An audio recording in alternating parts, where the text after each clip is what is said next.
ஆண்டவராக இயேசு கிறிஸ்துவ நாமத்திலே உங்கள் அனைவருக்கும் அன்பின் நல்வாழ்த்துக்கள்.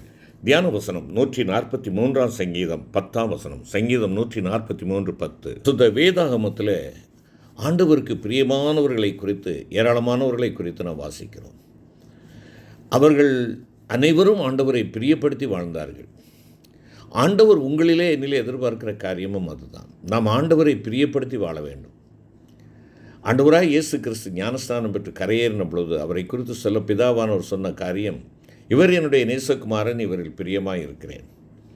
நான் இதை எப்படி எடுத்துக்கொள்கிறேன் என்றால், ஞானஸ்நானம் பெற்ற ஒவ்வொருவருக்கும் பிதாவானவர் தேவன் எதிர்பார்க்கின்ற காரியம், எனக்கு பிரியமான தாசன், என் வார்த்தையை நிறைவேற்றுகிறவன், கர்த்தருக்கு பிரியமானதை செய்கிறவன் என்று அவரால் நான் பாராட்டப்பட வேண்டும் என்பதுதான் இந்த வார்த்தையின் பொருளாக நான் கருதுகிறேன். பரிசுத்த வேதாகமத்திலே மிகவும் பாராட்டத்தக்க பல தேவ மனிதர்களை நாம் பார்க்கிறோம். ஏராளமானவர்கள் உண்டு. நோவா, ஏனோக்கு, சாமுவேல், யோசேப்பு, தானியேல், சாத்ராக், மேஷாக், ஆபேத்நேகோ, ஏராளமானவர்கள் உண்டு.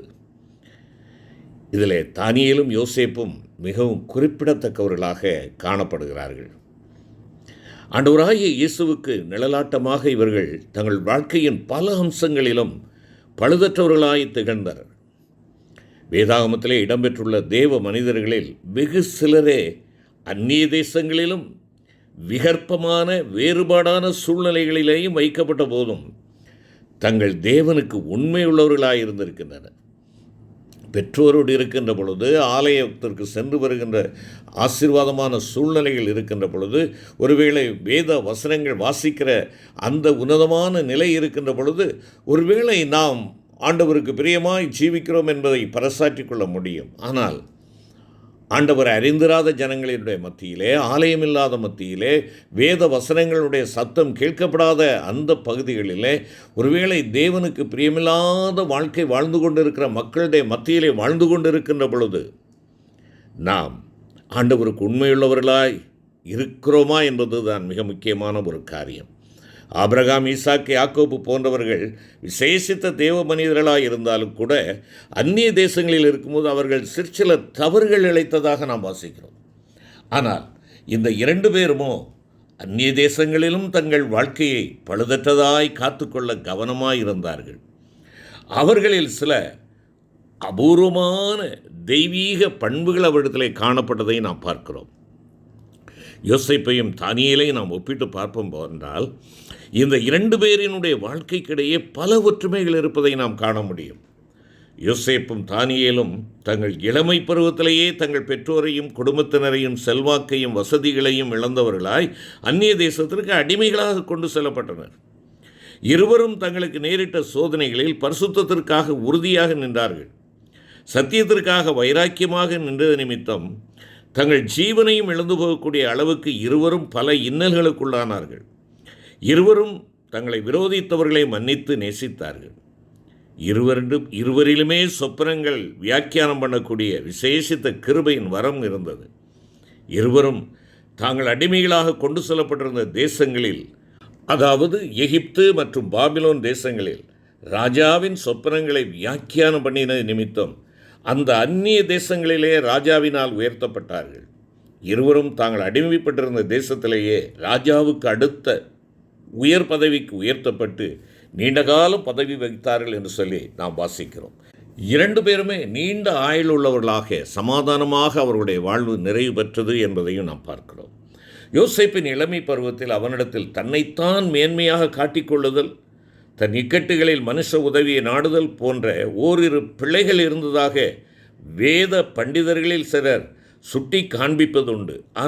தானியேலை குறித்தோ ஒரு குற்றமும் அவனிடத்திலே காணப்பட முடியவில்லை, கண்டுபிடிக்க முடியவில்லை என்பதாக அவர்களுடைய அறிக்கையாக இருந்தது. இது நம்மை மிகவும் பிரமிப்படைய செய்கிறது அல்லவா? நோவா, தானியேல், யோபு ஆகிய 3 புருஷரும் என தேவன் முக்கியப்படுத்தி குறிப்பிடும் நீதிமான்களில் தானியேல் மத்திய இடத்தை வகிக்கிறார் என்பதை எசேக்கியேல் 14 மற்றும் 20 வசனத்திலே அந்த வசனங்களின் அடிப்படையிலே நாம் புரிந்து கொள்ள முடியும். தானியேலுடைய வாழ்க்கையானது குற்றமற்ற ஒரு வாழ்க்கையாக இருந்தது. அது நம் உள்ளத்தை கவர்ந்து கொள்வது மட்டுமல்ல, ஒரு பரிசுத்தமான ஜீவியம் செய்யும்படி நம்மையும் ஊக்குவிக்கக்கூடியதாக இருக்கிறது. அருமையான கர்த்தருடைய பிள்ளைகளை, அவனுடைய வாழ்க்கை நமக்கு ஒரு அறைகோலாக இருக்கிறது. தானியேலுடைய ஜீவியம் இன்றைய வாலிபருக்கு மாத்திரமல்ல, ஒவ்வொரு தேவனுடைய பிள்ளைகளுக்கு முன்மாதிரியாக திகழ்கிறது. அவன் யூதா தேசத்திலிருந்து பாபிலோனுக்கு சிறைப்பிடித்து கொண்டு வரப்பட்ட போது அதிகபட்சம் 16 வயதுள்ள ஒரு இளைஞனாய் இருந்தான். ஆனால் அந்த இளம் வயதில் தன் தேவனுக்காக வைராக்கியமாய் ஜீவிக்கும்படி அவன் தன்னுடைய உள்ளத்தில் எடுத்துக்கொண்ட அவனுடைய உறுதியான தீர்மானம் ஒப்பற்ற ஒரு தீர்மானமாக கருதப்படுகிறது. அவன் யூதாவின் சிறப்புமிக்க ஒரு ராஜாவாய் இருந்த எசேக்கியாவின் வம்சத்தில் வந்த ராஜ குடும்பத்தை சார்ந்த ஒரு இளைஞனாயிருந்தான். அவன் ஒரு நாள் சடுதியாக நேபுகாத்நேச்சாரினால் சிறைபிடிக்கப்பட்டு பாபிலோனுக்கு கொண்டு வரப்பட்டான். தன் பெற்றோரையும் ராஜகுலம், பதவி, அந்தஸ்து, ஆஸ்திகள், மாளிகை போன்ற அனைத்து மேன்மைகளையும் திடீரென ஒரே நாளிலே அவன் இழந்துவிட்டு இப்போது ஒரு சிறை கைதியின் நிலைக்கு தாழ்த்தப்பட்டவனாய் அந்நிய தேசத்தில் வந்து நிற்கிறான். 16 வயதுக்குட்பட்ட அந்த இளைஞன் பாபிலோனானது விக்கிரகாராதனை, மதுவரி, களியாட்டுகள் மற்றும் பல முறைகேடுகள் நிறைந்தது ஒரு இடமாயிருந்தது. இப்புதிய சூழ்நிலையில் பாபிலோனின் ராஜா பானம் பண்ணும் மதுவகைகளும் ராஜ போஜனமும் மற்றும் அவனை தீட்டுப்படுத்தக்கூடிய உலக சிற்றின்பங்களும் இலவசமாக அனுபவிக்கும்படி அவனுக்கு முன்பாக வைக்கப்பட்டன. நான் இப்போது ஒரு அந்நிய தேசத்தானே இருக்கிறேன். நான் என் பெற்றோருடைய கண்காணிப்பில் இல்லையே. இங்கு நான் எந்த ஒரு காரியத்தை செய்தாலும் யாரும் கண்டுகொள்ள முடியாதே. இங்கு நான் ஒரு சிறை கைது தானே. எனக்கிருந்த மேன்மைகள் யாவையும் நான் ஒரே நாளில் இழந்து போகும்படி தேவன் எனக்கு ஏன் இப்படி செய்ய வேண்டும்? ஆகவே இந்த துக்ககரமான சூழ்நிலையில் உலகத்தை அனுபவிக்க வேண்டிய இந்த வாலிப பருவத்தில் இவற்றை நான் அனுபவித்தாலும் தவறில்லை என்று எண்ணி அந்த இளைஞன் எளிதாக அவற்றிற்கு தன் வாழ்வில் இடமளித்திருந்திருக்கலாம். ஆனால் அவனோ அவைகளால் சற்றும் இழுப்புண்டு போகவில்லை. அருமையான வாலிப சகோதரா, சகோதரி, உனக்கு முன்பாக இலவசமாக பாவம் செய்வதற்குரிய சூழ்நிலைகள் வருகின்றன. நீ நானும் எப்படி இருக்கிறோம்? அருமையான திருச்சபையை, அருமையான சத்தியத்தை கேட்டுக்கொண்டிருக்கிற அருமையான கர்த்தருடைய பிள்ளைகளே, இலவசமாக கிடைக்கிறது, யாரும் பார்க்கவில்லை. அந்நிய தேசம், அடுத்த நாடு, அடுத்த ஊரிலே இருக்கிறோம். மனைவிக்கு தெரியாது, பெற்றோருக்கு தெரியாது, கணவனுக்கு தெரியாது. இல்லை, ஆண்டவருடைய கண்காணிப்பில் நீங்கள் இருக்கிறீர்கள். அவன் சொல்லுகிறான், நான் என்னை தீட்டுப்படுத்துவதில்லை என்று அவன் தனக்குள்ளே நிர்ணயித்திருந்த அவனுடைய தீர்மானம் அவ்வளவு உறுதியும் பலமும் வாய்ந்ததாயிருந்தது. அவன் கொண்டிருந்த அந்த தீர்மானத்து நிமித்தம் அவனுடைய உயிருக்கே அபாயம் விளைவிக்கக்கூடிய ஒரு பெரிய சோதனை அவனை சந்திக்கவிருந்தது. அவனோ தன் தீர்மானத்தில் அசையாமல் உறுதியாயிருந்தான். இவ்விதமாக தானியேல் தன் தேவனுக்காக அசைக்கப்பட முடியாத, முறிக்கப்பட முடியாத உறுதியான தீர்மானம் உள்ளவனாயிருந்தான். என்னை கேட்டுக்கொண்டிருக்கிற அருமையான கர்த்தருடைய பிள்ளைகளே, தன்னை கண்காணிக்கும்படி தன் பெற்றோரோ, மத கொள்கைகளோ, தேவ ஊழியர்களோ இல்லாதிருந்த சூழ்நிலையில் அந்த இளம் வயதில் அப்படிப்பட்டதொரு தீர்மானம் உள்ளவனாயிருந்த தானியேலை சற்று கவனித்து பாருங்கள். அவனுடைய இந்த தீர்மானமே பாபிலோனிலும் களங்கமற்றதொரு ஜீவியம் செய்ய அவனுக்கு உதவி செய்தது. ஒழுக்கமற்ற நடத்தையுள்ள ஜனங்களின் மத்தியில் அவன் ஜீவிக்க வேண்டியதாயிருந்த போதிலும், அவர்களுடைய மொழியை அவன் கற்றுக்கொள்ள வேண்டியதாயிருந்த போதிலும், அவர்களுடைய அவபக்தியுள்ள நடக்கையோ வார்த்தைகளோ அவனை தீட்டுப்படுத்த முடியவில்லை. அவன் தன் வாழ்க்கையை பழுதற்ற தூய்மையுள்ளதாக காத்து கொண்டான். ஆயிரக்கணக்கான யூத வாலிபர்கள் பாபிலோனுக்கு சிறை கைதிகளாக கொண்டு வரப்பட்டிருக்கின்றிருக்கலாம். அவர்கள் அனைவரும் பாபிலோனின் பாவங்களுடன் இணங்கி போய்விட்ட போதிலும் தானியேலும் அவனுடைய 3 நண்பர்களும் அவற்றுக்கு இணங்கிவிடவில்லை. நீ தேவனுக்கு முன்பாக ஒரு தீர்மானம் செய்துவிட்டால், அது நிமித்தம் உன்னுடைய உயிரையே நீ இழக்க வேண்டிய சூழ்நிலை வந்தாலும் அதனின்று ஒரு அணு அளவாகிலும் அசைந்து விடாதே என்று தானியேல் நமக்கு கற்றுக் கொடுக்கிறான்.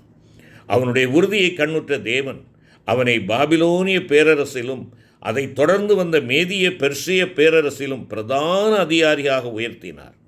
அந்நாட்களில் இந்த பேரரசுகள் சுமார் 120 தேசங்களை கொண்ட மாபெரும் வல்லரசுகளாயிருந்தன. அத்தனை நாடுகளையும் அரசாண்ட மகாராஜாவுக்கு அடுத்தவனாக, ஒப்பற்ற தலைவனாக தானியேல் நியமிக்கப்பட்டான். வயோதிபத்து நிமித்தம் பதவி நின்று ஓய்வு பெற்ற பின்னரும் கூட பாபிலோனில் புதிதாக ஆட்சியேற்ற புதிய மன்னனால் அவன் மீண்டும் பதவியேற்கும்படி அழைக்கப்பட்டான் என்று சொல்லி வசனம் 2 மற்றும் 3 நாம் பார்க்கிறோம்.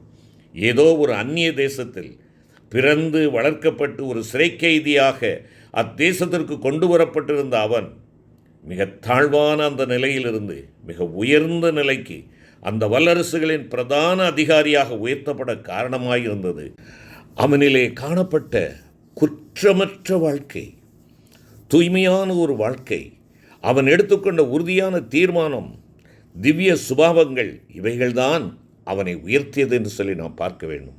உண்மையுள்ள மனுஷன் பரிபூர்ண ஆசீர்வாதங்களை பெறுவான் என்ற வேத வசனத்தின்படி அவன் நல்லதோர் எடுத்துக்காட்டாக திகழ்கின்றான். அருமையான கர்த்தருடைய பிள்ளைகளே, இவ்விதமாய் பல விதங்களிலும் தனித்தன்மை வாய்ந்தவனாய் விளங்கிய தானியேலின் வாழ்க்கையிலிருந்து நாம் கற்றுக்கொள்ள வேண்டிய காரியங்கள், அநேக நற்போதனைகள் உள்ளன. கர்த்தர் சித்தமானால் அவைகளை நாம் சிந்திக்க ஆண்டவர் நமக்கு கிருபை செய்வாராக. ஜெபிப்போம். எங்களை நேசிக்கிற அன்பின் ஆண்டவரே, நாங்கள் உமக்கு பிரியமானதை செய்ய வேண்டும் என்று சொல்லி நீர் விரும்புகிறீர். அதற்கு முன்னோடிகளாக பரிசுத்த வேதாகமத்திலே நீர் காண்பிக்கின்ற வேத புருஷர்களுக்காய் உமக்கு ஸ்தோத்திரம்.